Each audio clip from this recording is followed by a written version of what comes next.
నిన్న జగన్మోహన్ రెడ్డి గారు శ్రీకాకుళం వెళ్ళి సీది అప్పలరాజు గారి ఫ్యామిలీని పరామర్శించడం, అసలు చనిపోయిన దానయ్య అనే వ్యక్తి దారిని పోయే వ్యక్తి అని చెప్పేసి జగన్మోహన్ రెడ్డి గారు మాట్లాడడాన్ని ఎంతవరకు సమర్థించవచ్చు అంటారు సార్? అందరికీ నమస్కారం. జగన్మోహన్ రెడ్డి నిన్న చేసిన పర్యటన 100% తప్పు. ఎందుకంటే అసలు బాధితుడనే ఆయన ఆ యాదవ్ దగ్గరికి పోయి మాట్లాడాలి కదా, వాళ్ళ కుటుంబాన్ని పరామర్శించాలి కదా. ప్రజాప్రతినిధి, ప్రజానాయకుడైతే ఆయన వెళ్ళి ఆ యాదవ్ కుటుంబాన్ని చూసి వాళ్ళ భార్య పిల్లలను పలకరించి వాళ్ళ ఓదార్పు చేసి రావాలా. అట్ట కాకుండా కేవలం సిదిరి అప్పలరాజు ఇంటికి ఆయన్ని పరామర్శించడం అంతర్యం ఏమిటి? అసలు నీకు 11 సీట్లు ఉన్నాయి, నువ్వు ప్రతిపక్ష నాయకుడిని అని చెబుతున్నావు. నువ్వు వచ్చి అసెంబ్లీలో ఏదైనా మాట్లాడితే అసెంబ్లీలో గళవెత్తి మాట్లాడు, ప్రభుత్వం ఏదైనా తప్పు చేస్తే. అంతే తప్ప నువ్వు అసలు జైలుకి వెళ్ళి ములాఖత్తు చేయాల్సిన వాడివి. నువ్వు ప్రజలను పెట్టుకొని విమానాశ్రయం దగ్గర నుంచి అక్కడ జనం రాకపోతే నువ్వు ఆగుతా జనం కోసం. అది కరెక్టా జగన్మోహన్ రెడ్డి గారు?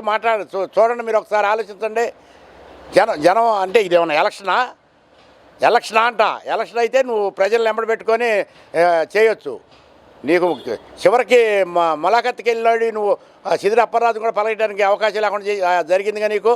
అదొకటి. రెండోది, ఒక అధికారి, అది ఆడమనిషి, నువ్వు ఆడవాళ్ళకి రక్షణ కల్పిస్తాం అది ఇది అని చెబుతున్నావు. నువ్వు ఎక్కడ రక్షణ కల్పిస్తున్నావు? నువ్వు ఆడవాళ్ళకి ఒక పోలీసు అధికారిని పట్టుకొని ఇష్టానుసారంగా నెడతామని ఆమె ఒంటి మీద చేతులు వేయటం ఏంటది?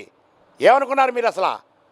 అది కరెక్ట్ కాదు జగన్మోహన్ రెడ్డి గారు. నేను ఒక్కటే చెబుతున్నా, నువ్వు ఏదైతే చేయాలనుకున్నావో అక్కడికి వెళ్ళు, వాళ్ళ ఇంటికి వెళ్ళు, పరామర్శించు, మళ్ళీ నీ కారులో నువ్వు వెళ్ళిపో. అది రాజకీయ విఘ్నత అంటే, అది రాజకీయ లక్షణం అంటే అది.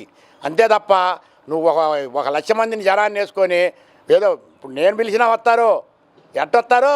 నేను కూడా పలా ప్యాకెట్ ఒక చీప్ క్వార్టర్ ఇస్తే నా ఎమ్మడి బడి కూడా వస్తారు 50,000 మంది. అంటే జగన్ బయటకు వస్తుంటే జన సంద్రోహం వస్తుంది, దాన్ని తట్టుకోలేక చంద్రబాబు నాయుడు కుట్రపూరితంగా ఈరోజు ఎవరిని కూడా రానివ్వకుండా అడ్డుకుంటూ ఉన్నారని చెప్పేసి పోలీసులు ప్రొటెక్షన్ యూజ్ చేసి బయటకు రానివ్వట్లేదు మా కార్యకర్తలందరని చెప్పి జగన్మోహన్ రెడ్డి మాట్లాడుతూ ఉన్నారు. అసలు జగన్మోహన్ రెడ్డి కార్యకర్తలు బయటకు ఎందుకు రానిరు? నువ్వు వచ్చేది నేరికి సిదిరి అప్పలరాజుని జైల్లో ఉన్నాడు కాబట్టి పరామర్శించడానికి వచ్చావు కరెక్టే. నువ్వు దిగు, ప్లేట్ దిగావు, వెళ్ళి ఆ ములాఖత్తు అక్కడ మాట్లాడుకొని వెళ్ళిపో. ఈ జనసందోహం ఏంటి, తొక్కిసలాట ఏంటి, ఆఫీసర్ల మీద చేతులేసి నడతమైంది, ఒక లేడీ మీద అంత దిగజారుతనానికి ఎందుకు వచ్చింది? ఏం చేయాలనుకున్నావు ఈ రాష్ట్రాన్ని నువ్వు? నీకు ఇప్పటికైనా లేదు. 11 సీట్లు నీకు వచ్చింది. సరే, 11 సీట్లు వచ్చినా, 1 సీట్ వచ్చినా, 2 సీట్లు వచ్చినా, నువ్వు ప్రజాప్రతినిధి కాబట్టి ఒక నియోజకవర్గానికి పులివెందుల ఎమ్మెల్యేవే కదా, నువ్వు అసెంబ్లీకి రా, అసెంబ్లీలో మాట్లాడు. చంద్రబాబు నాయుడు గారు గత ప్రభుత్వం ఏదైనా తప్పు చేస్తే దాన్ని విమర్శించు, గట్టిగా ప్రశ్నలు ఎత్తు, దానికి సమాధానం చెప్పాలని బాధ్యత ప్రభుత్వానికి ఉంటుంది. అంతే తప్ప నువ్వు 50 మందిని వేసుకొని ట్రాఫిక్ అంతరాయం కలిగించి మరి పోలీసుల మీద దౌర్జన్యాలు చేసి ఏంది ఇది? అమ్మడరాంబాబు చేసే పనులన్నీ ఏంది? ఏమనుకున్నారు మీరు? మంచి పనులు అనుకుంటున్నారు అయ్యే? ప్రజాప్రతినిధిగా అది ఒక్కటి కూడా మీరు చేసే మంచి పనులు కాదు. దీని తగ్గట్టే ప్రభుత్వం కూడా ఏం చేయాలా? మీరు 1, 2, 3 చూశారు. అనిత గారు వినండి, మీరు బాగా. అమ్మ అనితమ్మ గారు నువ్వు కూడా ఒక ఆడమనిషివే, హోమ్ మినిస్టర్ గారివి. మరి 1, 2, 3 చూశారు, ఇట్నే జరుగుతున్నాయి. మరి జరిగేటప్పుడైనా మీరు పర్మిషన్లు ఎందుకు ఇస్తున్నారు? డీజీపీ గారు ఆయన ఎందుకు పర్మిషన్ ఇవ్వమని చెబుతున్నాడు? పర్మిషన్ ఇచ్చినప్పుడు మీరు కంట్రోల్ చేయలేకపోతున్నారు కదా. కంట్రోల్ అయ్యారా ఏమన్నా? మీ మీద దౌర్జన్యాలు చేస్తున్నారు కదా. దాన్ని బట్టి అయినా మీరు ఆలోచించి ఇక పర్మిషన్లు ఇవ్వకండి. పర్మిషన్లు ఇచ్చి జనసందోహంతో తట్టుకోలేరు కదా మీరు. మిమ్మల్ని కించపరుస్తున్నారు. అది ఆలోచించండి అనితమ్మ గారు. మీరు కూడా తగు చర్య తీసుకోవాలి. ఎందుకంటే ఆడవాళ్ళు రోడ్డుకు రావడానికి కూడా దడిచిపోతున్నారు. మీ ఇష్టం. మేము ఏదో చెబుతున్నాం అనుకుంటున్నారే మీరు. నేను చెప్పేది 100% నిజం. ఆడ మనిషి బయటికి రావాలంటే దడుతున్నారు. దేని దడుతున్నారు? ఇదే ఏదో చేస్తారని, ఎలిగేషన్ చేస్తారని. అంతే తప్ప ఏదో వాళ్ళు పొడుస్తారు, చంపుతారని కాదు. మీరు ఆలోచించండి. అంటే ఇక్కడ 18 సంవత్సరాల సీదిరి అప్పలరాజు కొడుకు తెలుసో తెలియకో యాక్సిడెంట్ చేస్తే ఒక వ్యక్తి చనిపోయాడు.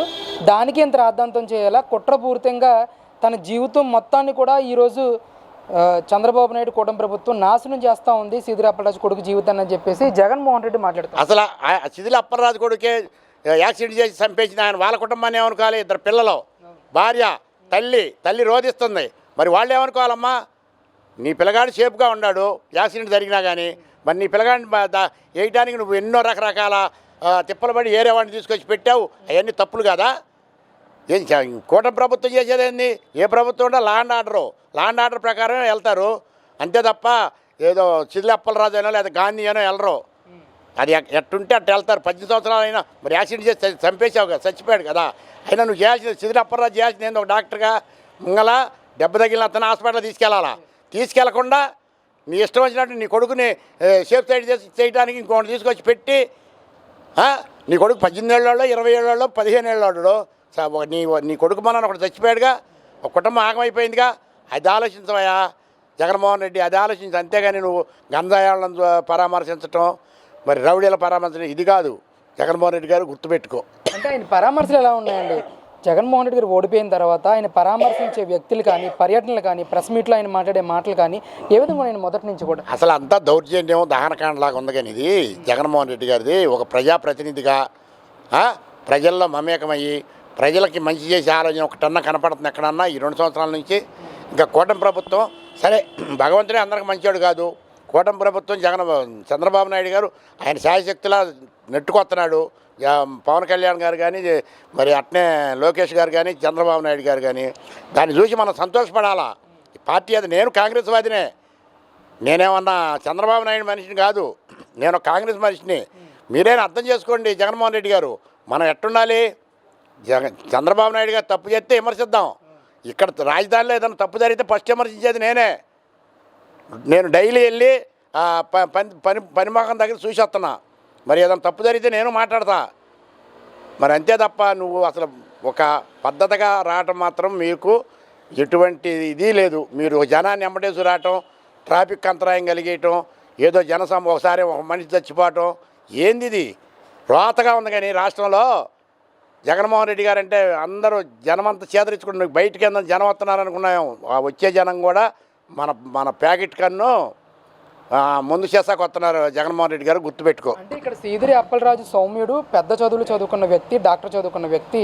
అలాంటి వ్యక్తి ఈరోజు ప్రభుత్వాన్ని అంటే కూటమి ప్రభుత్వాన్ని ఏలెత్తి చూపిస్తున్నాడు కాబట్టి కక్షపూరితంగా ఆయన అరెస్ట్ చేశారని చెప్పేసి జగన్మోహన్ రెడ్డి మాట్లాడుతూ ఉన్నారు. అదేం కాదు. సాక్షాత్ అసెంబ్లీలో నిండు సభలో ఏం మాట్లాడాడు సీదిరి అప్పలరాజు? చంద్రబాబు నాయుడు గారికి మైండ్ పోయింది, ఆయన మెడిసిన్ వేయాలా, డాక్టర్లు ఉన్నారని తీసుకురండి అని మాట్లాడు. ఆయన ఒక డాక్టర్గా, నేను ఒక డాక్టర్ అని చెప్పుకున్నాడు. ఆయన బరిగొడ డాక్టరు. ఒకప్పుడు ఆయన 10th క్లాస్ పాస్ అయితే ఇదే చంద్రబాబు గారి చేతుల మీదుగా ఆయన మెమోంటో అందుకున్నాడు. అదన్నా గుర్తుపెట్టుకోవాలిగా నువ్వు. ఆయన వయసు ఎంత? 76 సంవత్సరాలు. నీ వయసు ఎంత? నువ్వెందుకు మాట్లాడుతున్నట్ట? అసభ్య పదజాలం మనం మాట్లాడకూడదు. మన పగవాడైనా సరే ఎందుకు మాట్లాడాలి? మనం సబ్జెక్ట్గా మాట్లాడుతూ నేర్చుకోండి. సీదిరి అప్పలరాజు కావచ్చు, గాంధీ కావచ్చు, లేదా ఎవరైనా కావచ్చు. మీరు ఆ సబ్జెక్ట్గా మాట్లాడతారు. మీరు అడ్డగోలుగా బురద తల్లి గుడ్డగాల్చి కూటమి ప్రభుత్వం చేస్తున్నారు. కూటమి ప్రభుత్వం బాగానే చేస్తుంది పరిపాలన. ఆ భగవంతుడు అంతా భగవంతుడి మీద రుద్దకూడదు. మనం కూడా ఇప్పుడు అంతా చంద్రబాబు నాయుడు మీద రుద్దకూడదు. నువ్వు ప్రతిపక్షంగా ఉండవు, విమర్శించు. ఆయన చేసిన తప్పులేదు దాంట్లో. దానికి నేను కూడా సంఘీభావం తెలుపుతా నీకు.